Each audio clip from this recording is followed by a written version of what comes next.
श्री सच्चिदानंद सद्गुरु साईनाथ महाराज की जय। सद्गुरु श्री साईनाथुनि शरद बाबू जी की जय।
श्री सच्चिदानंद सद्गुरु साईनाथ महाराज की जय।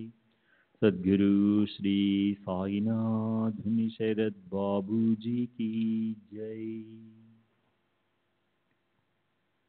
శ్రీ సాయి భక్త అనుభవ సంహిత సెప్టెంబర్ 19వ తేదీ 1936. శ్రీ బల్వంత్ హరి కార్నిక్, కస్టమ్స్ డిపార్ట్మెంట్, బొంబాయి రేవు. వయస్సు 54 సంవత్సరాలు. గోడుబందర్ రోడ్డు, బాంద్రా. నేను సాయిబాబా భక్తుడను. ఇంటిలో సాయిని పూజించడమే గాక ప్రతి సంవత్సరం వారి దర్శనార్థం క్రమం తప్పకుండా షిరిడి వెళ్తుంటాను. దాసులను కీర్తనలు వినడం ద్వారా నాకు మొదట సాయిపై భక్తి విశ్వాసాలు ఏర్పడ్డాయి. మొదటిసారిగా 1911లో షిరిడి వెళ్ళి బాబాను దర్శించాను. వారి కళ్ళు నన్ను ఎంతగానో ప్రభావితం చేశాయి. వారితో ఒక్క మాట మాట్లాడకపోయినా ప్రతి సంవత్సరం వారిని తప్పక దర్శించాలని నిర్ణయించుకున్నాను. నేను షిరిడి వెళ్ళి వచ్చిన తర్వాత నా తల్లిదండ్రులు కూడా షిరిడి వెళ్ళి బాబాను దర్శించారు.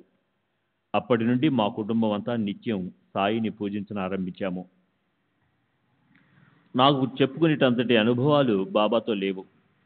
అసలు నేను ఎలాంటి కోరికలను ఆశించి వారిని దర్శించేవాడిని కాదు. 1918 గురు పూర్ణిమ నాడు మాత్రం నా ఆధ్యాత్మిక శ్రేయస్సు గురించి వారిని అడగాలని తలచాను.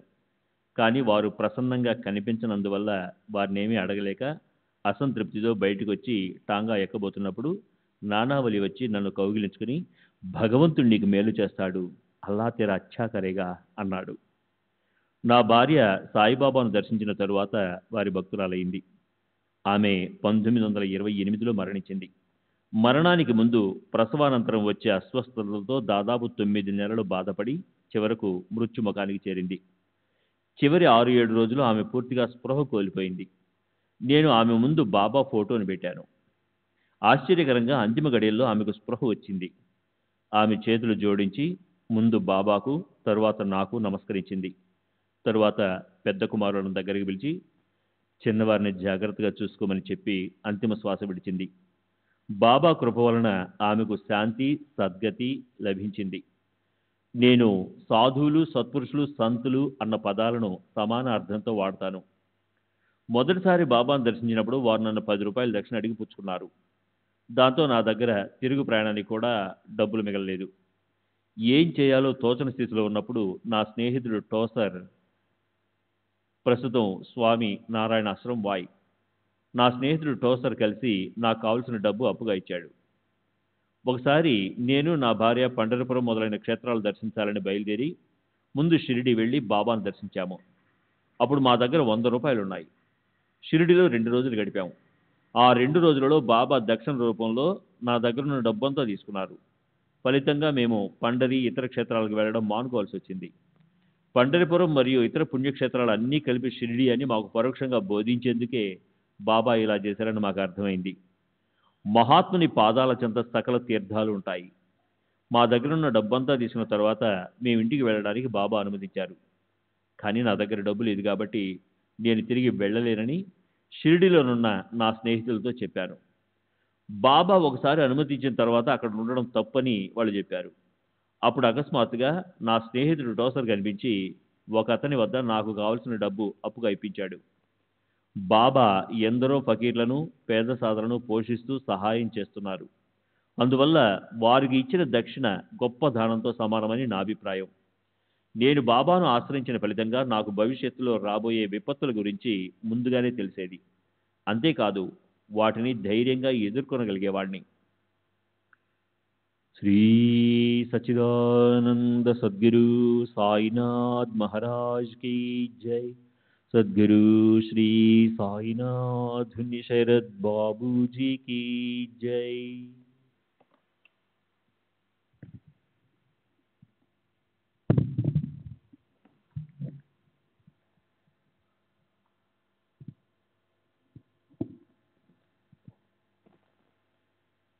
సెప్టెంబర్ 25 తేదీ 1936 శ్రీ వినాయక్ అప్పాజీ వైద్య, గుమస్తా, బొంబాయి నౌకాశ్రయ, అకౌంట్స్ ఆఫీస్. వయస్సు 45 సంవత్సరాలు. కాయస్థ ప్రభు, పరశురామ్ భవనాలు, పర్సోవా రోడ్డు, అంధేరి. నేను దాస్గఢ్ కీర్తన విని 1912 ఈస్టర్ సెలవుల్లో బాబాను దర్శించడానికి షిరిడి వెళ్ళాను. తర్వాత వారి మహాసమాధి అనంతరము 1923 నుండి షిరిడికి వెళుతున్నాను. ప్రతి సంవత్సరం ముఖ్యంగా రామనవమి ఉత్సవాలకు తప్పక షిరిడి వెళుతూ ఉంటాను. 1933లో నేను షిరిడిలో 20 రోజులు గడిపాను. బాబా ప్రసాదించిన స్వప్న దర్శనాలు, ఊది మహిమ మొదలైన అనుభవాలను శ్రీ సాయిలీలా ఆసుపత్రికి వ్రాసి పంపాను. 1927లో నా భార్య క్షయవ్యాధితో 8 నెలల పాటు బాధపడింది. ఆమె కోలుకునే సూచనలు కనిపించలేదు. నేను ఆమెను షిరిడి తీసుకెళ్లాను. వెళ్ళిన 4 రోజులకు జ్వరం తగ్గిపోయింది. నేను వెంటనే ఆమెను తీసుకుని తిరిగి అంధేరి వచ్చేశాను. కానీ 10 రోజుల తర్వాత వ్యాధి తిరిగి పట్టింది. ఆమెకి వ్యాధి నయం కాదని తీర్మానించుకొని గ్రామానికి తీసుకెళ్ళదలిచాను. కానీ ఆమెకు బాబా కలలో కనిపించి వ్యాధి నయం అవుతుందని చెప్పారు. కల వచ్చిన 15 రోజులకు ఆమెకు జ్వరం తగ్గిపోయింది. ఆపై ఆమె బరువు పెరిగి పూర్తిగా కోలుకుంది. తర్వాత 4 బిడ్డలకు జన్మనిచ్చింది. అప్పటికి ఇప్పటికీ ఆరోగ్యంగానే ఉంది. 1923లో బాబా నా భార్య కలలో కనిపించి నాకు వ్యతిరేకంగా వ్యాజ్యం ఒకటి వస్తుందని, కానీ నన్ను భయపడవద్దని చెప్పమని అన్నారు. వారు చెప్పినట్లుగా తర్వాత కొంతకాలానికి నాపై వ్యాజ్యం ఒకటి నడిచింది. కానీ బాబా కృప వల్ల నాకు అనుకూలమైన తీర్పు వచ్చింది. అదే సంవత్సరం జూన్ నెలలో ఒక గురువారం నాడు బాబా నా భార్యకు దర్శనమిచ్చి తలకు కట్టుకునే వస్త్రాన్ని అంటే పట్కా ఇమ్మని అడిగారు. కానీ ఇంటిలో అలాంటిదేమీ లేనందున ఆమె కొంత బియ్యము, పప్పు ఇచ్చింది. బాబా వాటిని తీసుకుని అంతర్ధానమయ్యారు. అంతకు మునుపు నా భార్య బాబాను చూసి ఉండలేదు.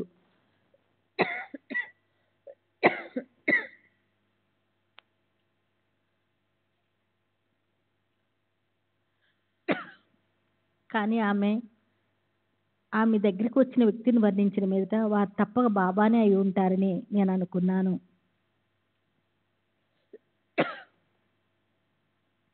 బాబా ఎప్పుడు నాతోనే ఉండి నన్ను కాపాడుతూ ఉన్నారని నా గట్టి నమ్మకం. ఎందుకంటే నాకు ఎన్ని కష్టాలు వచ్చినా వారి సహాయంతో బయటపడేవాడిని. 1933లో బాబా నా కల్లో కనిపించారు. నేను వారికి ₹1 దక్షిణ సమర్పించాను. వారు ఆ రూపాయిని నాకు తిరిగి ఇచ్చి నీకెంత కావాలో అంత తీసుకో అన్నారు. ఇది జరిగిన నెల లోపల అనుకోని విధంగా నాకు ఉద్యోగంలో పదోన్నతి అంటే ప్రమోషన్ లభించింది. 10 సంవత్సరాల క్రితం 3 ఏళ్ల వయసున్న నా సోదరుని కుమార్తె చాలా రోజుల పాటు 106 డిగ్రీలు జ్వరంతో ఉండేది.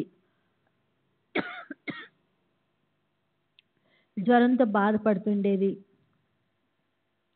వైద్య చికిత్సలేవి ఆమెకు పని చేయలేదు. ఇక ఆ పాప బ్రతకదని అందరూ అనుకున్నారు.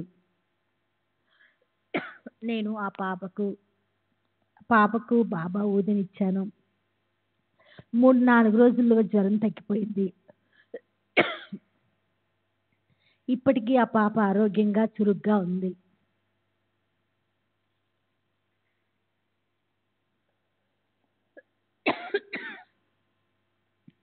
సెప్టెంబర్ 27వ తేదీ 1936 శ్రీ బివి దేవ్ రిటైర్డ్ బొమ్మల్దారు, ప్లీడర్ రోడ్, థానా. సాయిబాబా అద్వైతాన్ని గురించి చెప్పడం కానీ ఆ మార్గంలో ఎవరినైనా నడిపించడం కానీ జరిగిందా అని మీరు అడిగితే వారి దగ్గరకు వచ్చే భక్తుల్లో ఎవరికి అంతటి అర్హత ఉందని నేను అనుకోను.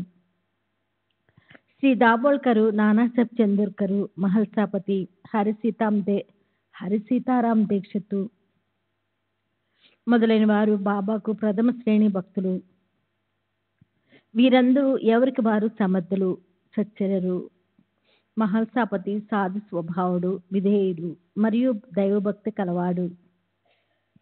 అతనికి విద్య, నాగరికత రెండూ లేవు. కటిక దారిద్ర్యంలోనూ అతను పవిత్రంగా జీవనం గడిపేవాడు. బాబా అతన్ని అలాగే ఉంచారు. దీక్షిత్ బాబాకు విధేయత చూపుతూ వారిపై అచంచల విశ్వాసం కలిగి ఉండేవాడు. ఆధ్యాత్మిక విషయాల్లో అతను ప్రారంభ దశలో ఉన్నాడు. అతని ఆధ్యాత్మిక ప్రగతి కోసం ఏకనాథ భాగవతాన్ని పారాయణం చేయమని బాబా ఆదేశించారు. నానాసాహెబ్ చందోర్కర్కు సంస్కృతం తెలుసు. అతను భగవద్గీతను అధ్యయనం చేస్తుండేవాడు.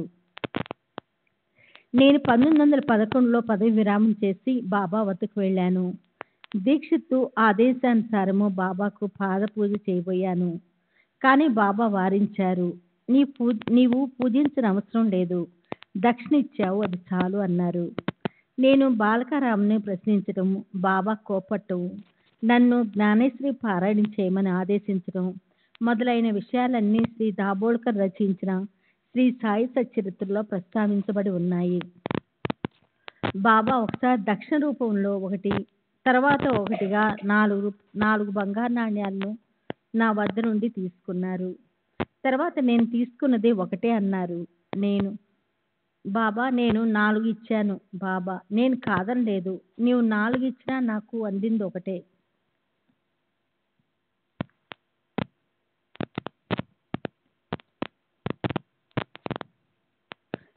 నాకు అర్థం కాలేదు. బాబా, నీకు అర్థం అవుతుందిలే. తర్వాత నేను ఒకరోజు రైల్లో ప్రయాణిస్తున్నప్పుడు ఒక యువ ఫకీరు నా బోగీలోనికి వచ్చి నన్ను భిక్ష అడిగారు. నేను అతనికి 1 పైసా ఇచ్చాను. అతను తనకు 4 కావాలని చెప్పాడు. నేను అతనికి 4 అణాల నాణ్యము ఇచ్చాను.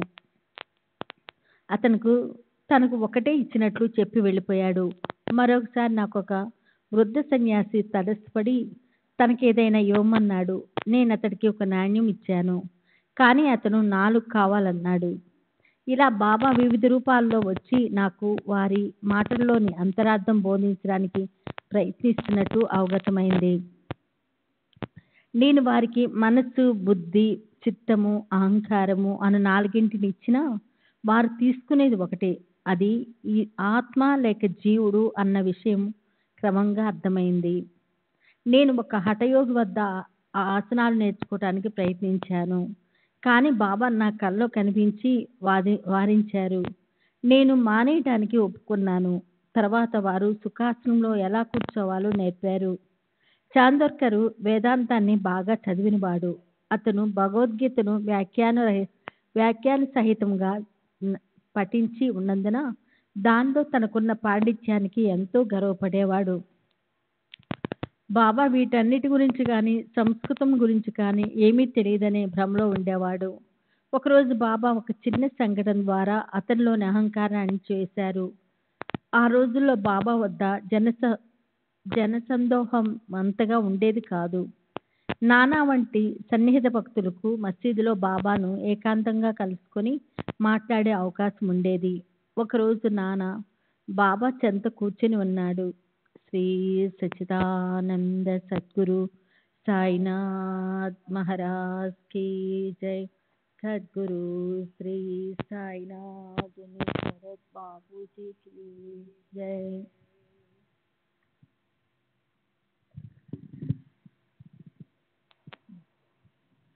శ్రీ సచ్చిదానంద సద్గురు సాయినాథ్ మహారాజ్ కీ జై. సద్గురు శ్రీ సాయినాథుని శరత్ బాబూజీ కీ జై. బాబా, నాన్న, ఏమిటి నీలో నీవే ఏదో గొనుక్కుంటున్నావు? నాన్న, నేను ఒక సంస్కృత శ్లోకాన్ని వల్లిస్తున్నాను. బాబా, ఏ శ్లోకాన్ని? నాన్న, భగవద్గీతలోనిది. బాబా, పెద్దగా చెప్పు. అప్పుడు నాన్న భగవద్గీత 4వ అధ్యాయంలో 34వ శ్లోకాన్ని ఇలా వల్లించాడు.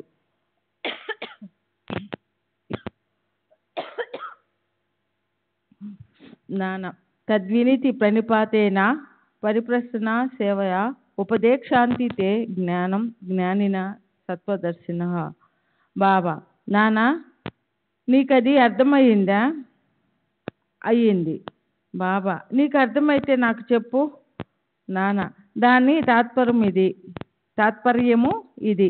గురువుకు సాష్టాంగ నమస్కారం చేసి ప్రశ్నించి సేవించి తద్వారా ఈ జ్ఞానం అంటే ఏమిటో తెలుసుకో. అప్పుడు నిజమైన జ్ఞానాన్ని పొందిన జ్ఞానులు నీకు జ్ఞానాన్ని ఉపదేశిస్తారు. బాబా, నాన్న, నాకు శ్లోకం యొక్క తాత్పర్యం అక్కర్లేదు. శ్లోకంలోని ప్రతి పదానికి ఉన్న అర్థాన్ని వ్యాకరణ సహితంగా వివరించు. నాన్న ప్రతి పదము యొక్క అర్థాన్ని వివరించాడు.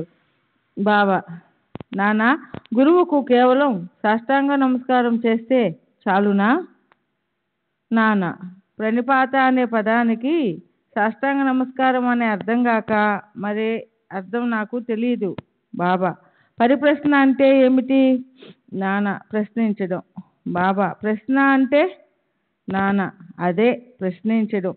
బాబా, ప్రశ్నకి పరిప్రశ్నకి రెండిటికి ఒకే అర్థం వచ్చినట్లయితే వ్యాసుడు ప్రశ్నకు ముందు పరి అనే పదాన్ని ఎందుకు వాడాడు? వ్యాసుడు ఏమైనా తెలివి తక్కువ వాడా? నాన్న, పరిప్రశ్న అన్న పదానికి నాకు మరో అర్థమేదీ తెలియదు. బాబా, సేవ అంటే ఏ విధమైన సేవ? నాన్న, మేము ఎప్పుడు చేస్తున్నటువంటిదే.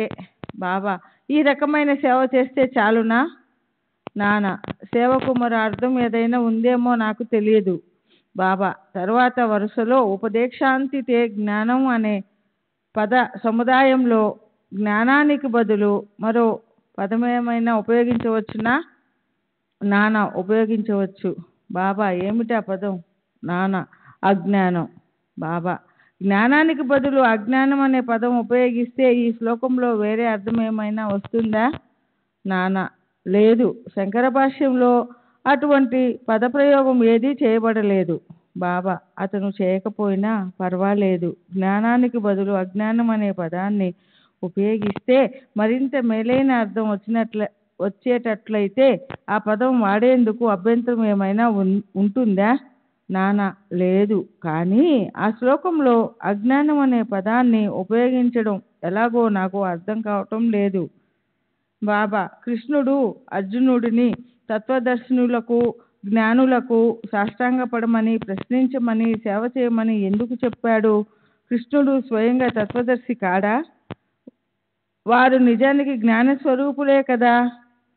నానా అవును, కృష్ణుడు జ్ఞానస్వరూపుడే. కానీ ఇతర జ్ఞానులను సేవించమని వారు ఎందుకు సూచించారో నాకు తెలియటం లేదు.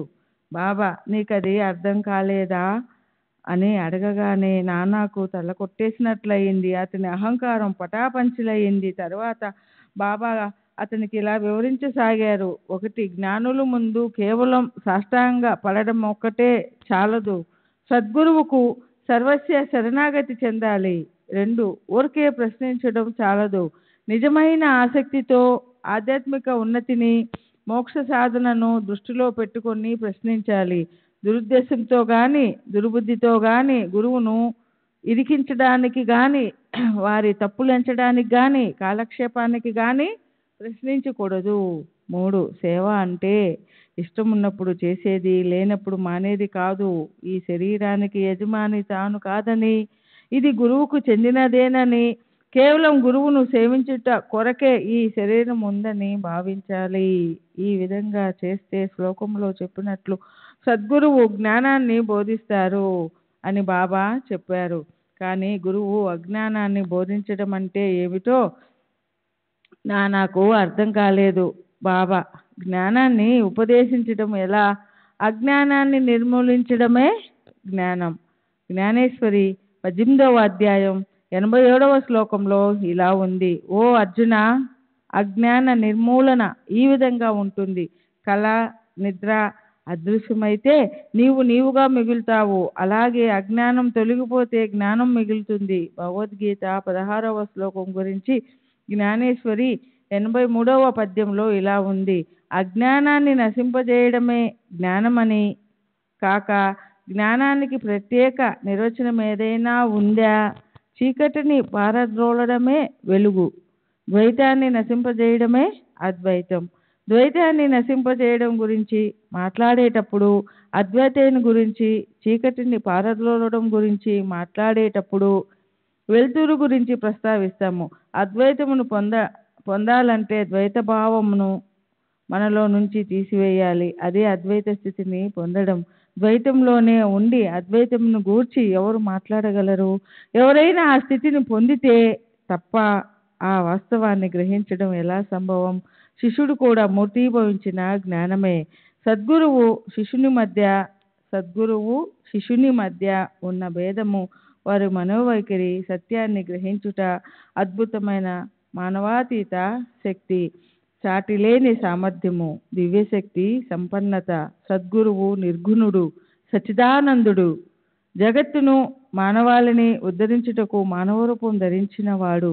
దాని వలన వారి అసలైన నిర్గుణ స్వభావము, అస్తిత్వము, దివ్యశక్తి, జ్ఞానము కొంచెము కూడా మార్పు చెందదు. శిష్యుడు కూడా అట్టి స్వరూపం కలవాడే. కానీ అతని అనేక జన్మల సంస్కారాల వల్ల కలిగిన అజ్ఞానము తాను శుద్ధ చైతన్యం అనే సత్యాన్ని దృష్టికి రానియకుండా కప్పివేస్తుంది. శ్రీ సచ్చిదానంద సద్గురు సాయినాథ్ మహారాజ్ కీ జై. సద్గురు శ్రీ శ్రీ సచ్చిదానంద సద్గురు సాయినాథ్ మహారాజ్ की जय. सद्गुरु श्री साईनाथ निसरत बाबू जी की जय. భగవద్గీత 5వ అధ్యాయంలోని 15వ శ్లోకం. అజ్ఞానేన వృథం జ్ఞానం తేన మాహ్యతి జంతనః. చెప్పినట్లుగా నేను సామాన్య జీవుడను, దీనుడను, అల్పుడను అని శిష్యుడు అనుకుంటాడు. గురువు ఈ అజ్ఞానం అనే మూలాలను నిర్మూలించి ఉపదేశము ఇవ్వాలి. లెక్కలేనన్ని జన్మల నుండి సంపాదించిన అజ్ఞానమును గురువు నిర్మూలించి ఉపదేశించవలను. ఎన్ని జన్మలెత్తినా శిష్యునిలో ఆ భావాలు చెక్కు చెదరకుండా ఉంటాయి. తాను అల్పుడను అని అనుకుంటున్న శిష్యునికి గురువు అనేక జన్మల నుండి నీవు దైవానివి, శక్తిమంతుడువు, సంపన్నుడువు అని బోధించగా తాను నిజంగా దైవమన్న సత్యాన్ని కొద్ది కొద్దిగా గ్రహిస్తాడు. తాను శరీరమని, తానొక జీవినని లేక అహంకారమని, దైవము, జహత్తు తన నుండి భిన్నమన్న ఆలోచన ఎన్నో జన్మల నుండి నిరంతరంగా కొనసాగుతున్న ఒక భ్రమ. దీనిపై ఆధారపడి చేసిన కర్మల ఫలితంగా అతను సుఖాన్ని, దుఃఖాన్ని లేదా ఈ రెంటి యొక్క మిశ్రమాన్ని అనుభవిస్తున్నాడు. ఈ భ్రమను, తప్పిదాన్ని, అజ్ఞానపు మూలాలను నిర్మూలించేందుకు అతను విచారణను ఆరంభించాలి. ఈ అజ్ఞానము ఎట్లు మొదలైంది, అది ఎక్కడ ఉన్నది అన్న విషయాన్ని చూపించడాన్ని గురుపదేశం అంటారు. ఈ క్రింద చెప్పబడినవి అజ్ఞాన లక్షణాలు. 1. నేను జీవుడను. 2. ఈ శరీరమే నేను. 3. దేవుడు, జహత్తు, జీవుడు వేరువేరు. 4. నేను దేవుడిని కాను. 5. శరీరము, ఆత్మ ఒకటి కాదని తెలియకపోవడం. 6. దేవుడు, జీవుడు, జహత్తు ఒకటేనని తెలియకపోవడం. ఈ తప్పులని శిష్యుని దృష్టికి తెస్తే గాని దేవుడు, జీవుడు, జగత్తు అంటే ఏమిటో, వాటి మధ్య ఉన్న సంబంధము ఏమిటో, అవి ఒకదాని నుండి ఒకటి వేరైనవా లేక అవన్నీ ఒకటేనా అన్న విషయాన్ని తెలుసుకోలేడు. ఈ విషయాలన్నీ బోధించి అతని అజ్ఞానాన్ని నిర్మూలించడానికి చేసే బోధ జ్ఞానాన్ని బోధించడమా, అజ్ఞానాన్ని బోధించడమా? జ్ఞానమూర్తి అయిన శిష్యునికి జ్ఞానాన్ని ఎందుకు బోధించాలి? ఉపదేశము శిష్యుడు తప్పులను చూపి అతని అజ్ఞానాన్ని నిర్మూలించట కొరకే. బాబా ఇంకా ఇలా చెప్పారు. 1. ప్రణిపాతం అంటేనే శరణాగతి చెందుట. 2. తను అనగా శరీరము, మన అనగా మనస్సు, ధనము అనగా ఐశ్వర్యము, వీటన్నింటినీ సమర్పించుటే శరణాగతి. 3. శ్రీకృష్ణుడు అర్జునుడిని ఇతర జ్ఞానులను ఆశ్రయించమని ఎందుకు చెప్పాడు? సద్భక్తునికి సర్వము వాసుదేవమయమే. భక్తుడు ఏ గురువునైనా శ్రీకృష్ణునిగాను, గురువు శిష్యుని వాసుదేవునిగాను భావిస్తారు. శ్రీకృష్ణుడు వారిద్దరిని తన ప్రాణము, ఆత్మలుగాను భావిస్తాడు.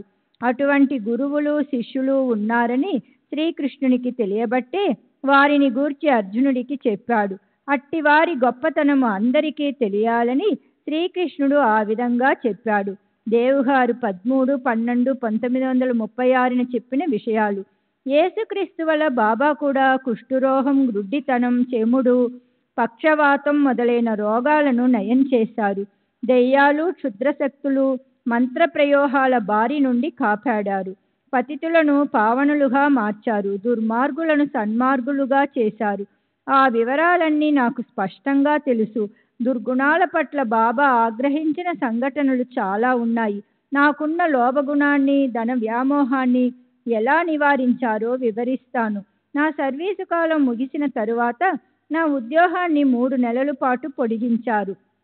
ఆ 3 నెలలు కూడా ముగిసిన తరువాత మరో సంవత్సరం సర్వీసులో ఉండాలని ఆశపడ్డాను. నా సర్వీసు మరో సంవత్సరం పొడిగించమని అభ్యర్థించాను. కలెక్టర్ నా అభ్యర్థనను పరిశీలనకు పంపారు.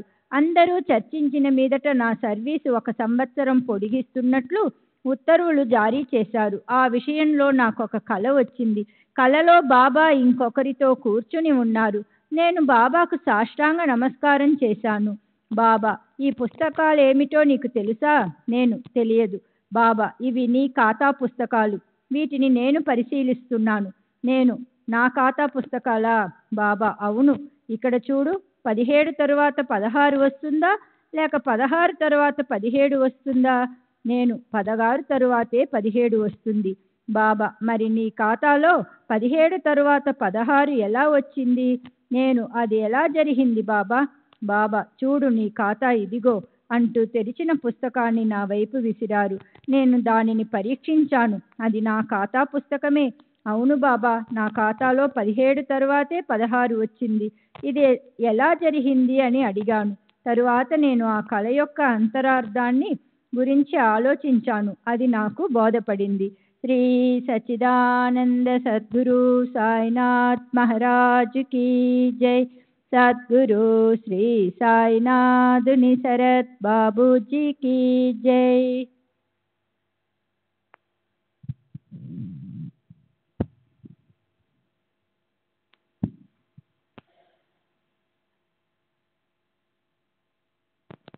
సెప్టెంబర్ 18వ తేదీ 1936. శ్రీ శ్యామరావు జైకర్, చిత్రకారుడు, వయస్సు 70 సంవత్సరాలు, విలేపార్లే. నేను 1916-17 ప్రాంతంలో షిరిడీ వెళ్ళాను. అక్కడ నేను కొందరితో కలిసి నివసించేవాడిని. వాళ్ళు షిరిడీ విడిచి వెళ్ళిపోయిన తరువాత కూడా నేను అక్కడే ఉన్నాను. నేను ఇతరులతో కలిసి ఉన్నప్పుడు నాకు డబ్బు బాగా వస్తుండేది. అప్పుడు బాబా నన్ను దక్షిణ అడిగేవారు. నేను సమర్పించేవాడిని. ఆ వ్యక్తులు వెళ్ళిపోయిన తరువాత నా దగ్గర డబ్బులుండేవి కావు. అప్పుడు బాబా నన్ను దక్షిణ అడిగేవారు కాదు. నేను చెప్పకపోయినా వారికి నా పరిస్థితి తెలుసు.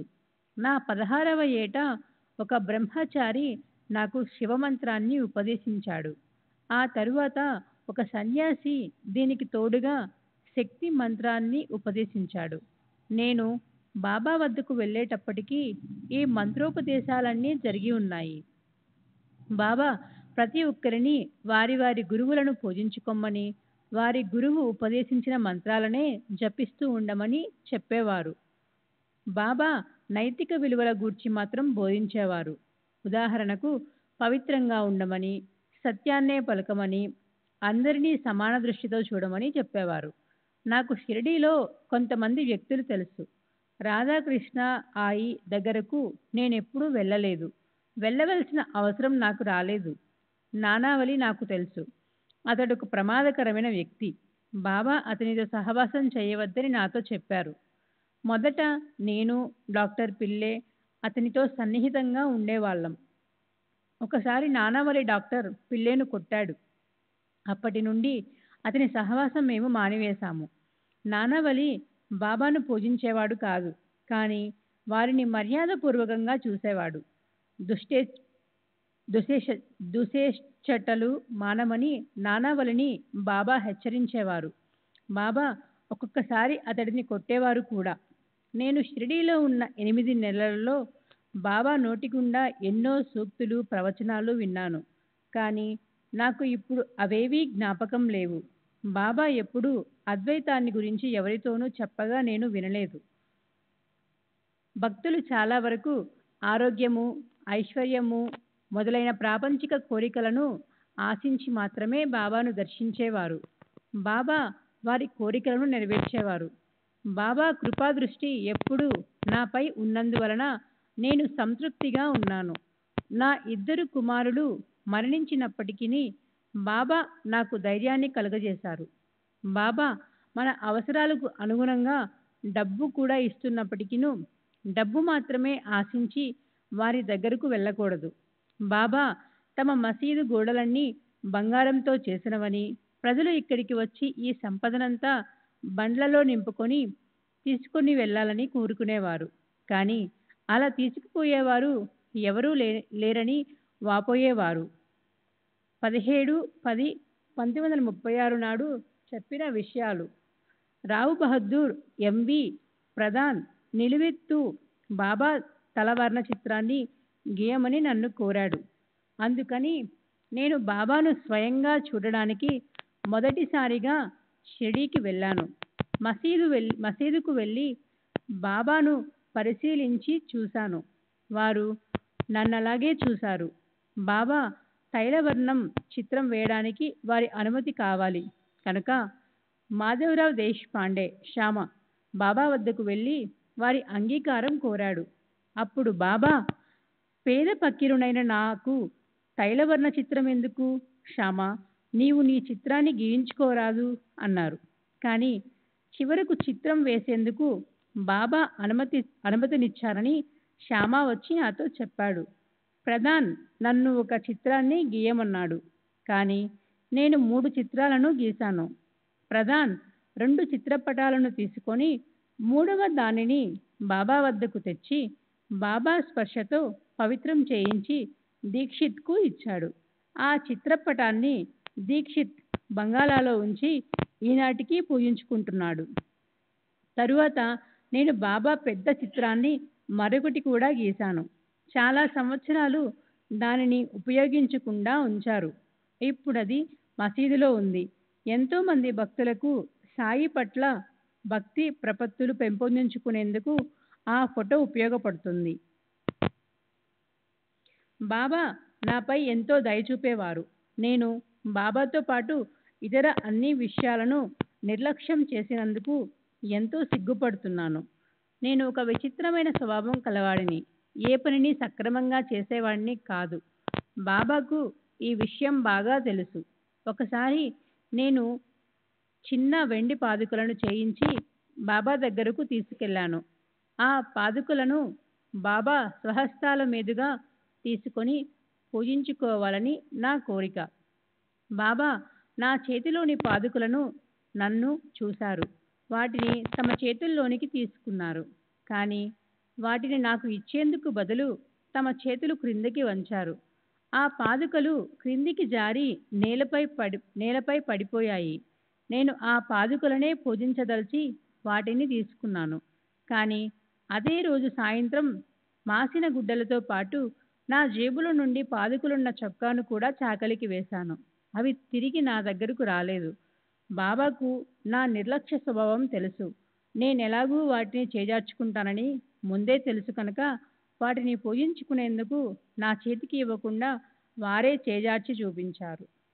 శ్రీ సచ్చిదానంద సద్గురు సాయినాథ్ మహారాజ్ కీ జై. సద్గురు శ్రీ సాయినాథ్ శరత్ బాబూజీ కీ జై.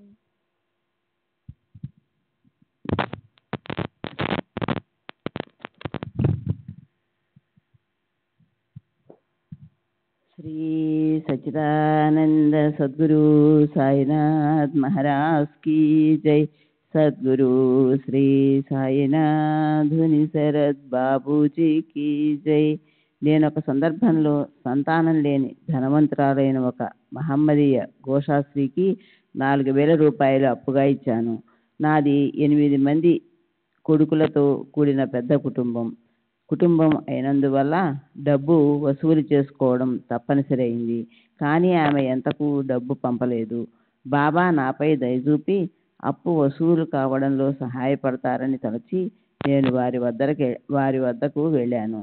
బాబా, ఆ దరిద్రపు సొమ్ము మనకు వద్దులే, ఆపల్యాల తే హరామాచే సపు అన్నారు. నా డబ్బులు తిరిగి రాలేదు. ఆ స్త్రీ తన సంపదనంతా పోగొట్టుకుందని 2-3 సంవత్సరాల తర్వాత నాకు తెలిసింది. నేను బాబాను దర్శించినప్పటి నుండి ఎల్లప్పుడూ వారి ఫోటోను నాతో ఉంచుకునేవాడిని. నేను ఎక్కడికి వెళ్ళినా, ఎక్కడ నివసించినా బాబా ఎప్పుడూ నా వెంటే ఉండి నన్ను, నా కుటుంబాన్ని అసాధారణ రీతిలో కాపాడుతూ ఉండేవారు. కొన్ని సంఘటనలు ఉదహరిస్తాను. 1916లో మేము ముగాబత్లోని బొంబాయి గజానన్ రావు ఇంట్లో నివసిస్తున్నాము. ఇంట్లోని ఒక గదిలో బాబా ఫోటో ఉండేది. ఒక రాత్రి 2 గంటల సమయంలో దొంగలు మా ఇంటిలోకి ప్రవేశించదలిచి బాబా ఫోటో ఉన్న గదిలోని కిటికీ ఊచల్లో 2 వంచి తీసేయగలిగారు. ఇక ఆ సందుగుండా లోనికి ప్రవేశించి ఇల్లంతా దోచుకునే ప్రయత్నం చేస్తున్నారు. ఆ ఇంటి వేరొక భాగంలోని వరండాలో ఒక మంగళ నిద్రిస్తున్నాడు. అతనికి ప్రతిదినం వేకువజామున 4 గంటలకు లేచి ఇంటి చుట్టూ తిరిగి వెళ్ళి కాలకృత్యాలు తీర్చుకునే అలవాటుంది. ఆ రోజు అతను ఎందుకో ఆశ్చర్యకరంగా 2 గంటలకే మేల్కొని ఇంటి వెనుకకు వచ్చాడు. అతన్ని చూసి దొంగలు పరుగందుకున్నారు. అతను ఆ దొంగలను చూసి దొంగలు దొంగలు అని పెద్దగా అరిచేసరికి మేమందరము లేచాము. దొంగలు ఇంటిలోనికి దూరకుండా సరి అయిన సమయానికి మమ్మల్ని నిద్రలేపి మా ఇల్లు దోచుకొనబడకుండా బాబానే మమ్మల్ని రక్షించారని మేమందరం నిర్ధారించుకున్నాము. 1917లో మేము పూనాలో శిథిలావస్థలోనున్న ఒక ఇంటిలో నివసించే వాళ్ళము. శిథిలమైన పైకప్పు నుండి అప్పుడప్పుడు పెళ్ళలు రాలుతుండేవి. దీనిని నివారించడానికి కప్పు క్రింద వైపు గుడ్డను అంటించి పెట్టాము. ఆ ఇంటిలోని ఒక గదిలో బాబా ఫోటో ముందు కిరోసిన్ లాంతరు వెలుగుతోంది. దీపానికి కొంచెం దూరంలో సంవత్సరం వయసున్న నా బిడ్డ నిద్రిస్తోంది. అర్ధరాత్రి సమయంలో డబ్ అనే పెద్ద శబ్దం వచ్చి మాకు మెలకువ వచ్చింది. ఏం జరిగిందోనని వెళ్ళి చూస్తే శిథిలమైన గోడల తాలూకు ఇటుకరాళ్ళు గుడ్డపై పడి గుడ్డతో పాటు కింద పడి ఉన్నాయి. నిజానికి ఆ కప్పు క్రిందంతా గుడ్డ ఉండి రాళ్లతో పాటు పడినందున బాబా ఫోటో మీద కాకపోయినా బిడ్డ మీద కానీ లాంతర్ మీద కానీ పడి ఉండాలి. కానీ బాబా సంకల్పం మరోలా ఉంది. ఆ గుడ్డ చిత్రంగా బిడ్డకు దీపానికి అడుగు దూరంలో పడింది. బిడ్డపై పడి ఉంటే బిడ్డ నలిగిపోయి ఉండేది. దీపంపై పడిన మంట అంటుకొని అగ్ని ప్రమాదానికి దారితీసేది. ఈ విధంగా బాబా మమ్మల్ని కాపాడారు. 1917లో మేము షిరిడీ వెళ్ళి అక్కడ 10 నెలల పాటు నివసించాము. అప్పుడు మేము బాలాబావ్ శారదాబాయి ఇంట్లో ఉన్నాము. మేమున్న చిన్న వాటాలో ఒక మూల కలుగులో ఒక పాము ఉండటంతో మాకు భయంగా ఉండేది. ఒక రాత్రి ఆ కలుగులో నుండి పాము బయటికి రావడం నా కుమారుడు మరికొందరు చూసి దాన్ని చంపేశారు. 1923లో 10 సంవత్సరాల వయసున్న నా కుమారుడు సురేంద్రకు టైఫాయిడ్ జ్వరం వచ్చింది. అతను అనారోగ్యంతో ఉండగా ఒకరోజు అకస్మాత్తుగా కడుపులోని వాయువు నడుము నుండి ఛాతీ భాగమునకు గుండె వైపుకు ఎగదన్ని తీవ్ర ఒత్తిడిని కలుగచేసింది. పిల్లవాడు ఎగిసిపడుతూ కాపాడండి కాపాడండి అని అరుస్తున్నాడు. టైఫాయిడ్ వల్ల అతను బాగా నీరసించిపోవడంతో నేను వాడిని ముట్టుకోవడానికి గట్టిగా మర్దన చేయడానికి భయమేసి వాడికి ఎలాంటి సహాయం చేయలేక బాబా అని ఆర్తిగా అరిచాను. వెంటనే వాయువు ఒత్తిడి తగ్గిపోయింది. శ్రీ సచ్చిదానంద సద్గురు సాయినాథ్ మహారాజ్ కీ జై. సద్గురు శ్రీ సాయినాథుని శరత్ బాబూజీ కీ జై.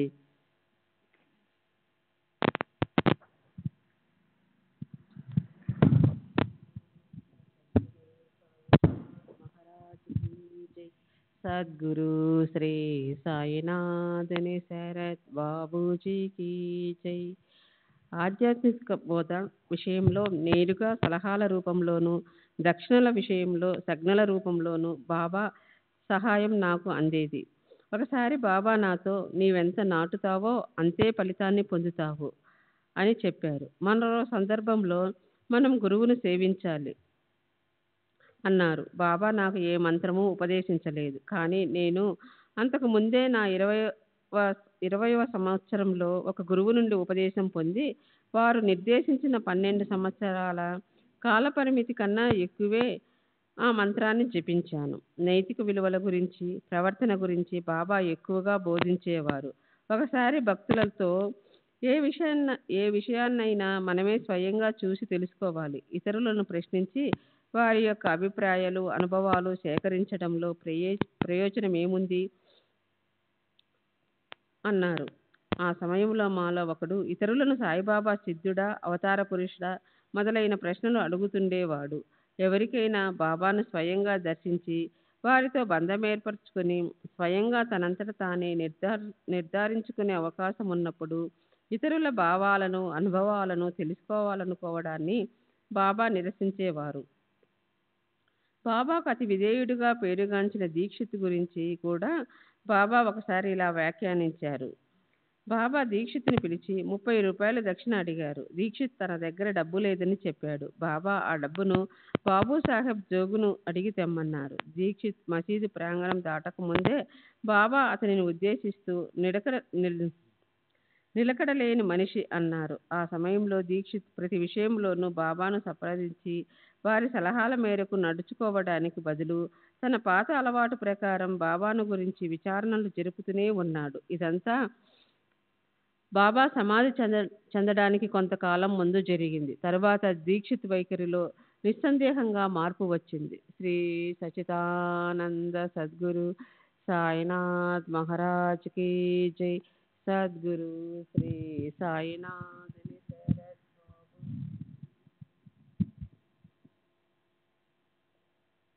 బాబా తమ అంతర్యామిత్వం ద్వారా కొన్ని నిదర్శనలు ప్రసారించి నా విశ్వాసం దృఢపడేటట్లు చేశారు. ఒకసారి నేను వారి ముందు కూర్చొని ఉన్నాను. నా జోబీలో 3 రూపాయలు మాత్రం ఉన్నాయి. ఇంటి ఖర్చులకు నా దగ్గర మిగిలి ఉన్న డబ్బు అదే. అప్పుడు కాకాసాహెబ్ దీక్షిత్, నానాసాహెబ్ నిమోన్కర్ కూడా బాబా చెంతనే ఉన్నారు. బాబా నాతో మలా 4 ద్యావే అన్నారు. వారు రూపాయ అన్నట్లుగా నాకు సందేహం వచ్చింది. బాబా నన్ను 4 రూపాయలు దక్షిణ అడుగుతున్నారని తలచి నా జోబీలో ఉన్న 3 రూపాయలు తీసి వారి ముందుంచాను. దీక్షిత్ 4 అడిగితే 3 ఇస్తున్నావేంటి అన్నట్లు సందేహంగా నా ముఖం వైపు చూశాడు. బాబా వెంటనే 4 ఎక్కడివి, ఉన్నవి 3 అన్నారు. దీనిని బట్టి బాబాకు నా జోబీలో ఉన్నవి 3 రూపాయలేనని తెలుసు. అంతేకాదు నా పరిస్థితులన్నీ వారికి తెలుసునని గ్రహించాను. బాబా 4 రూపాయలు అడగడంలోని ఉద్దేశం నేను విధికి తలవంచి డబ్బులేమి పరిస్థితులను ధైర్యంగా ఎదుర్కొనే శక్తిని ప్రసాదించడానికేనని నేను నమ్మాను. బాబాపై భారం వేసి అన్నీ బాబాయే చూసుకుంటారని, అవసరమైనప్పుడు వారే మన పరిస్థితులను చక్కదిద్దుతారనే నమ్మకం మనకు కలిగితే మన దగ్గరున్న డబ్బంతా చివరి పైసా సహా వారికి సంతోషంగా సమర్పించుకుంటాము. ఒకసారి బాబా నా వద్ద చిల్లి గవ్వ కూడా లేకుండా చేసి కుటుంబ అవసరాలను సైతం తీర్చలేని నిస్సహాయ స్థితిలో నన్ను నిలబెట్టిన మరో సంఘటన వివరిస్తాను. ఈ లీలలో బాబా సర్వాంతర్యామిత్వం వ్యక్తమవుతోంది. 1917 ఆషాఢంలో ఒకరోజు మసీదులో బాబా కూర్చున్న చోటుకు 20 అడుగుల దూరంలోనున్న సభా మండపంలో కూర్చుని ఉన్నాను. వర్డే అను భక్తుడు బాబాతో మాట్లాడుతున్నాడు. అతను మసీదులో సత్యనారాయణ పూజ చేయటానికి అనుమతించమని బాబాను అర్థించాడు. బాబా అనుమతించారు. కానీ తన దగ్గర డబ్బేమీ లేదని వర్డే చెప్పాడు. అప్పుడు బాబా నా వైపు చూపించి వెళ్ళి అతన్ని అడుగు అన్నారు. వర్డే నా దగ్గరకు వచ్చి సత్యనారాయణ పూజకు నా నుండి డబ్బులు తీసుకోమని బాబా ఆదేశించినట్లు చెప్పాడు. నాకు వర్డే బాబా భక్తునిగా తెలుసు కానీ అతనితో పెద్దగా పరిచయం లేదు. కానీ అతను బాబా తనను పంపారని చెప్పడంతో నేను డబ్బివ్వడానికి అంగీకరించి ఎంత కావలసి ఉంటుందని అడిగాను. అతను 2 రూపాయలు 5 అణాలు అవుతుందని బదులు చెప్పాడు. ఆశ్చర్యంగా నా జోబీలో ఉన్న మొత్తం డబ్బంతా సరిగ్గా 2 రూపాయల 5 అణాలే. ఇలా నా దగ్గర ఉన్న డబ్బంతా అడగడం బాబా లీలగా భావించాను. వెంటనే ఆ డబ్బును వర్డేకిచ్చాను. వర్డే వెళ్ళి కావలసిన పూజా సామగ్రిని కొని ఏర్పాట్లన్నీ చేసుకున్నాడు. బాబాను సత్యనారాయణమూర్తిగా భావించి వారు 2 వైపులా అరటి పిలకలను పెట్టి పాలవెల్లి మండపం నిర్మించడానికి ప్రయత్నించాడు.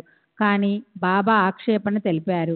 అరటి పిలకల మధ్యలో ఎప్పుడు పెట్టుకునే ఫోటోలను లేదా మూర్తులను పెట్టి వాటినే పూజించమని ఆదేశించారు. కానీ వర్డే మిగతా భక్తులు బాబాను సత్యనారాయణమూర్తిగా ఉండమని పట్టుబట్టారు. చివరికి భక్తుల ఒత్తిడికి లొంగి బాబా అనుమతించారు.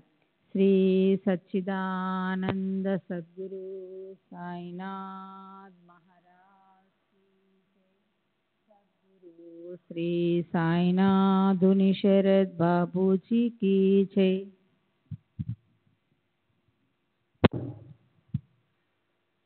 సత్యనారాయణ స్వామి కథ పఠనం క్రింద మండపంలో మొదలయ్యింది. నాకు సత్యనారాయణ స్వామి కథ ఆలకించడం ఇష్టమే. నేను మసీదులో ఒకరిద్దరితో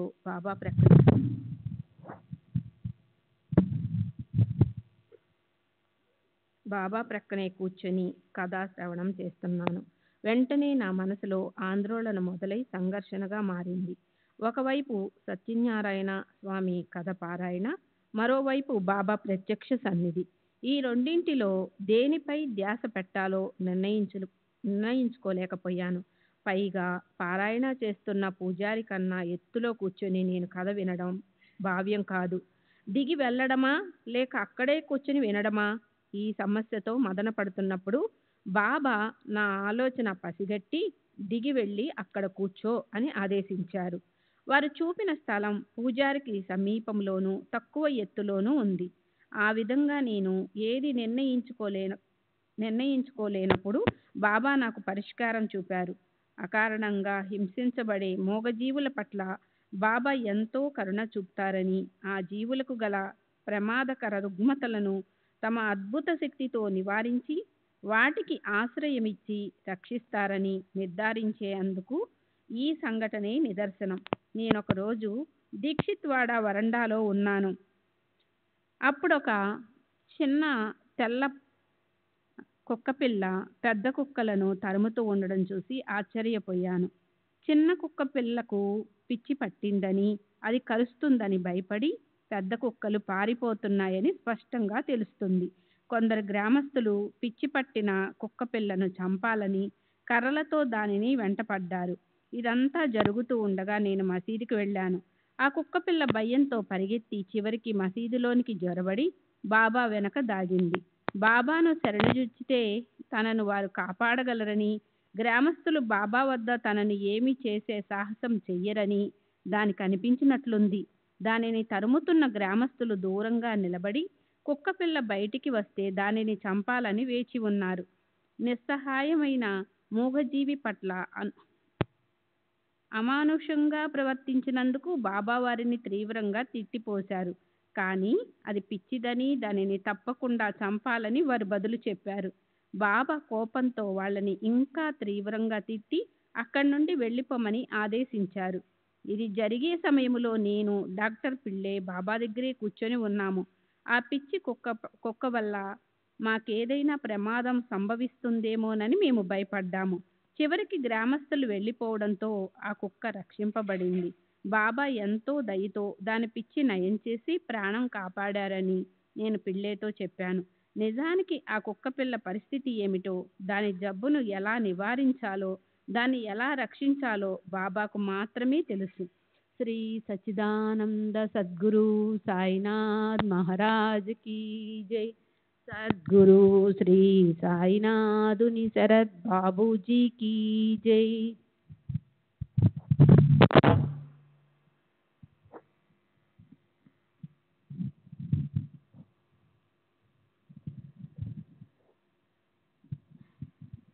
అక్టోబర్ 18వ తేదీ 1936 శ్రీ బాలకృష్ణ వామన్ వైద్య, సికే ప్రభు, రిటైర్డ్ రైల్వే ఉద్యోగి, వయస్సు 58 సంవత్సరములు, బాంద్రా.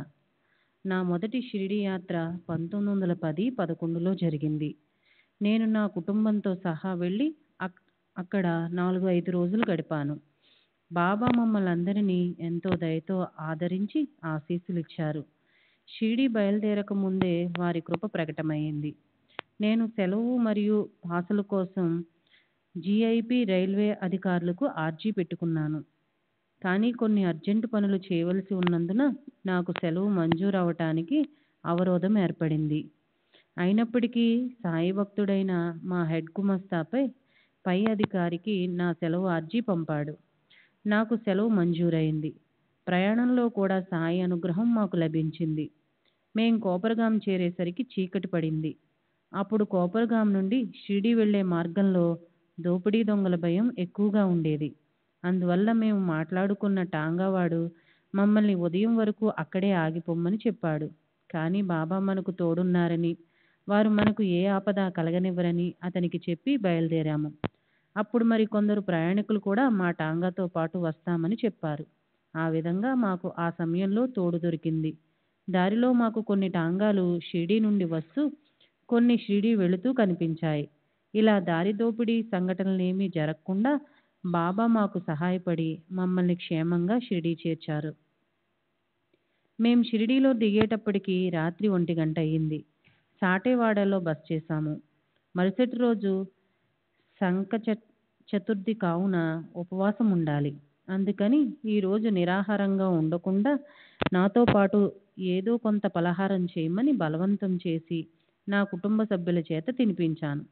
తర్వాత మేము నిద్రపోయాము. మరుసటి ఉదయం బాబా నిద్ర మేలుకుని స్థానిక భక్తులతో, రాత్రి నా బిడ్డలు వచ్చారు, మీరెవరూ వారిని ఆదరించలేదు, తినడానికి ఏమీ ఇవ్వకుండా ఉపవాసం ఉండేటట్లు చేశారు. మాజీ లేకరే ఆలి త్యానా ఉపాసి కోణి పాహిలే నాహి ఖాళాజీ గేత్లా నాహి త్యానా ఉపాసి తేవిలే అని కోపంగా అరిచి వారిని అక్కడి నుండి తరిమివేశారు. ఇది ఒక అర్థంలో సరి అయినదే. ఉపవాసం ఉండే రోజు భోజనం చేయకుండా పలహారం మాత్రం తీసుకుంటాం. రాత్రి మేము భోజనం చేయలేదు, పలహారం మాత్రం తీసుకున్నాం, కాబట్టి ఉపవాసం ఉన్నట్లే లెక్క. ఈ మాటల వల్ల బాబాకు మా పట్ల ఉన్న పితృవాత్సల్యం, మా బాగోగుల పట్ల బాబాకు ఉన్న శ్రద్ధ తెలిసింది.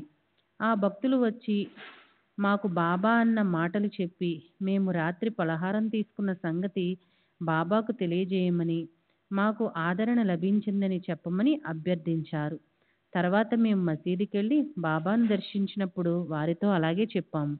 బాబా నన్ను చూస్తూనే నీకు మంచి జరుగుతుంది అని దీవించారు. మా కుటుంబ సభ్యులందరినీ కూడా అలాగే ఆశీర్వదించారు. తర్వాత ఒకరోజు మేమున్న వాడాలో భోజనం తయారు చేసుకున్నాము. మధ్యాహ్నం బాబా మా బసకు వచ్చి బాక్రీ బాజీ భిక్ష అడిగారు. నా భార్య వెంటనే వారికి రొట్టె, కూర సమర్పించింది. మరొక రోజు ప్రత్యేకంగా బాబాకు నైవేద్యం తయారు చేసి సమర్పించాలని అనుకున్నాం.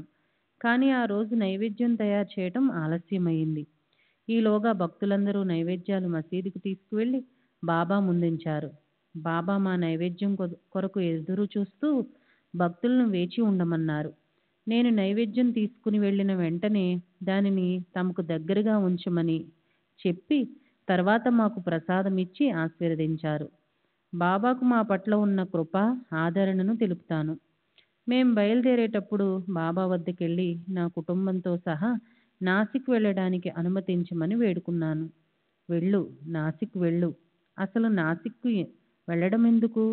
అక్కడ ప్లేగు వ్యాపించి ఉంది, వెళ్ళవద్దు. మీ పిల్లల్ని తీసుకుని మీరు వచ్చిన దారిని ఇంటికి తిరిగి వెళ్ళండి అన్నారు. నేను షిరిడీలో ఉన్న 3-4 రోజుల్లో ఒకరోజు మాధవరావు దేశపాండేతో మాట్లాడుతూ బాబా ఫోటోను బాబా చేతుల మీదుగా తీసుకుని ఇంట్లో పూజలో పెట్టుకోవాలనే కోరికను వ్యక్తపరిచాను.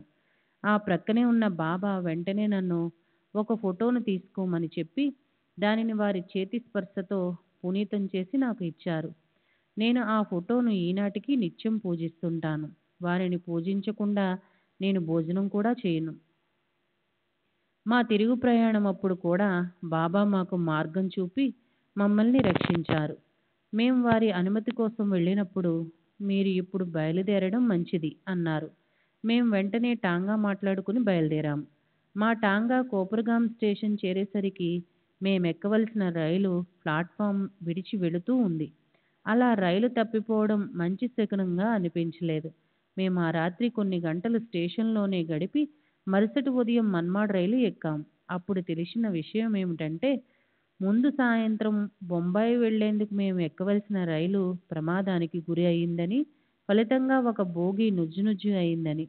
బాబా నిరంతరం తమ బిడ్డలపై చూపే కరుణాదృష్టి వలన మేము ఆ ఆపద నుండి రక్షింపబడ్డాము. మేము షిరిడీలో ఉన్నప్పుడు ఒక విచిత్ర సంఘటన జరిగింది. బాబా భక్తుడు ఒకతను నా దగ్గరికి వచ్చి నాకు కొంత డబ్బు ఇవ్వండి, మీకు చందనం ఇస్తాను అన్నాడు. అలా అడగటం నాకు కోపం తెప్పించి ఇవ్వనన్నాను. అతను తిరిగి వెళుతుండగా ఎందుకో నేను మనసు మార్చుకుని వెనక్కి పిలిచి నీకు కొన్ని నాణాలు ఇస్తాను, చందనం ఇవ్వు అన్నాను. కానీ అతను నిరాకరించి బాబా నుండి తనకు అలాంటి ఆదేశాలు లేవన్నాడు. వెంటనే నేను బాబా దగ్గరికి వెళ్ళి జరిగిన విషయం అంతా చెప్పాను. వారు విని సరే అన్నారు. నేను 1912లో రెండోసారి షిరిడీ వెళ్ళాను. ఈసారి నేను నా కుటుంబ సభ్యులతో కాక 2 ఆఫీస్ స్నేహితులతోటి వెళ్ళాను. నాకు కలిగిన దురదృష్ట సంఘటనలు, ఇతర బాధలు, విపత్తుల గురించి బాబాకు విన్నవించుకోవాలని తలచాను. కానీ వారు నేను చెప్పదలిచిన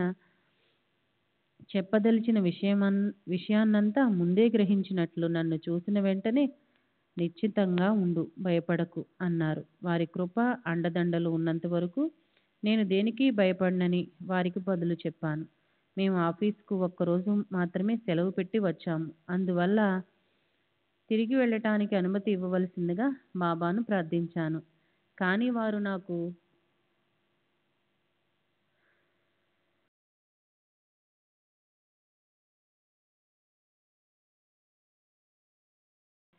సద్గురు శ్రీ సాయినాథుని శరత్ బాబూజీకి జై.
श्री सच्चिदानंद सद्गुरु साईनाथ महाराज की जय.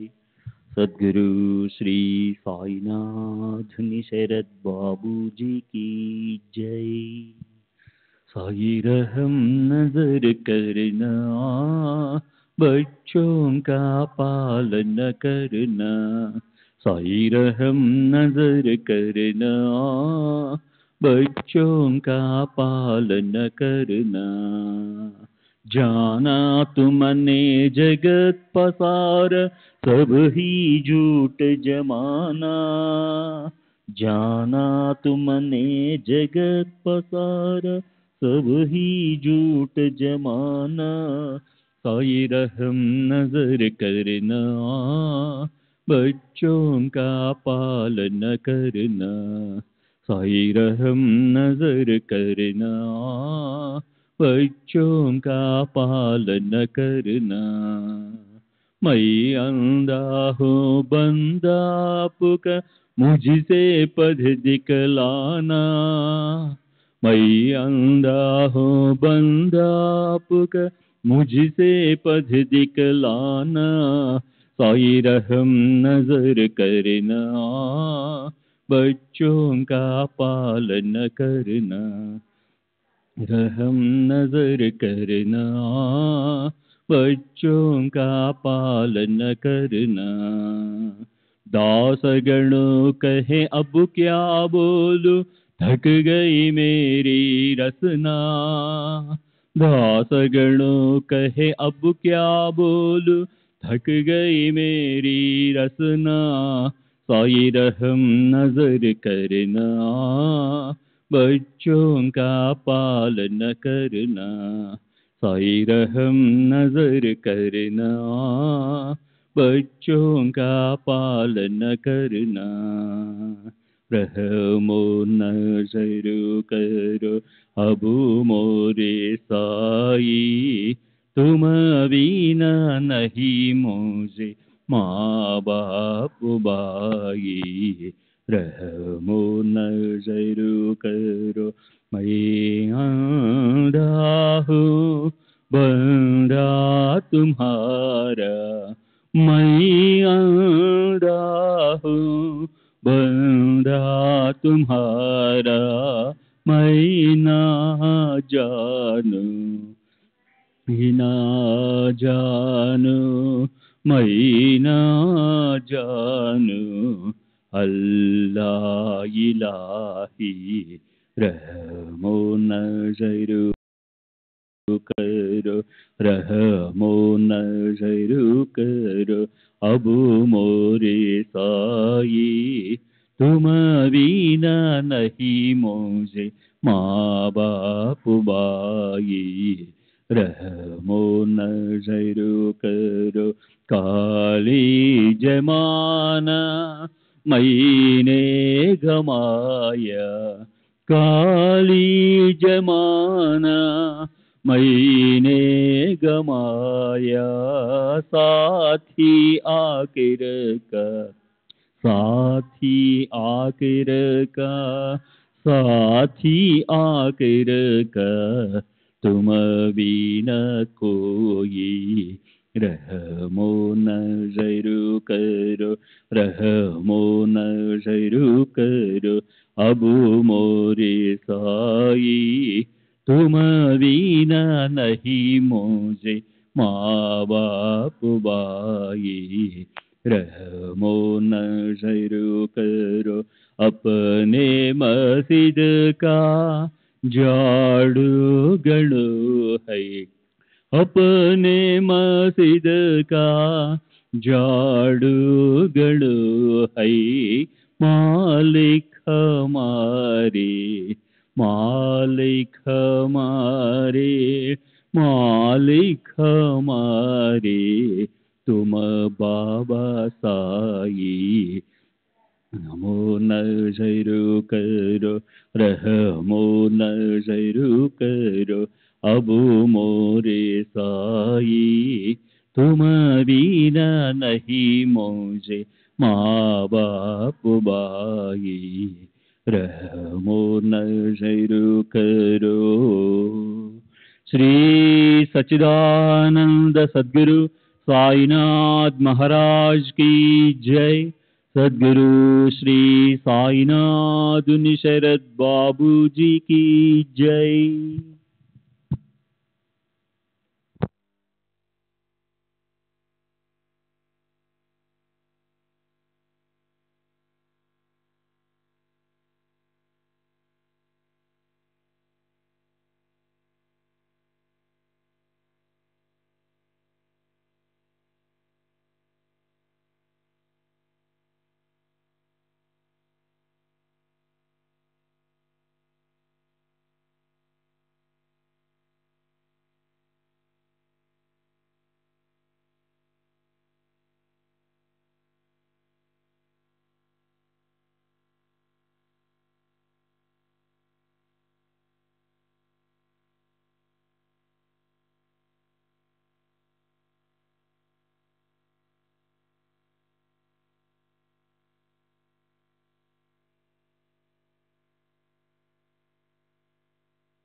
श्री सच्चिदानंद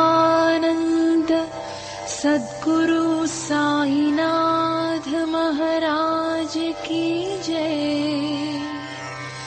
सद्गुरु श्री साईनाथुनि शरद बाबू जी की जय।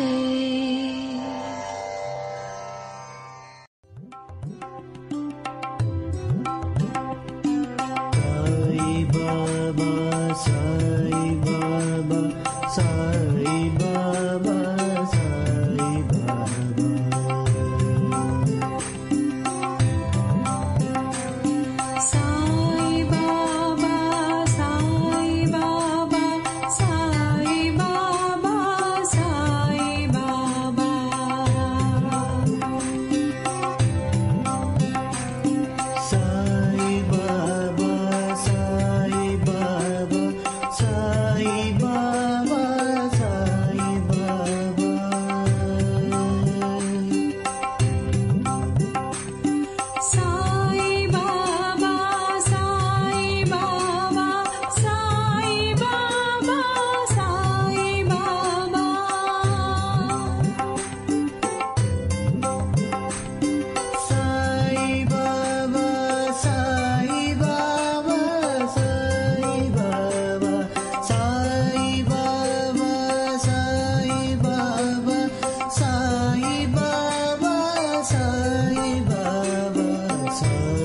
Baba, Sai Baba, Sai Baba, Sai Baba.